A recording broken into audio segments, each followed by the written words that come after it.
మనం ఎవరిని మాదిరిగా తీసుకుంటాం? చాలామంది లోకంలో మనం చూస్తే ఏం చెప్తారంటే, పలానా వ్యక్తి నాకు ఆదర్శం అని చెప్తుంటారు. పలాని గురువు నాకు ఆదర్శం అని చెప్తుంటారు. లేకపోతే ఒక్కొక్కరు వారిని ప్రేరేపించిన వ్యక్తుల గురించి చెప్తూ ఉంటారు. వాళ్ళు నడిచిన మార్గం నడవాలని చెప్తూ ఉంటారు. అయితే క్రైస్తవులకు మాత్రం ఒకే ఒకరు మాదిరి, ఒకే ఒకరు మనకు మార్గదర్శనం. ఎవరైనా? ప్రభువైన యేసు క్రీస్తు వారు. ఆయన మాత్రమే మనకు మాదిరి. ఆయన జీవితం, ఆయన ప్రవర్తన, ఆయన బోధ అన్నీ కూడా మనకు మార్గదర్శనం.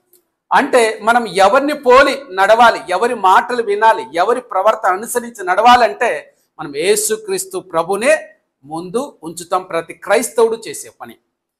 కానీ కొన్ని చోట్ల మనం చూసినప్పుడు కొందరు సేవకులను అనుసరించే వాళ్ళు ఉంటారు. వాళ్ళ వేషధారణ అనుసరించే వాళ్ళు,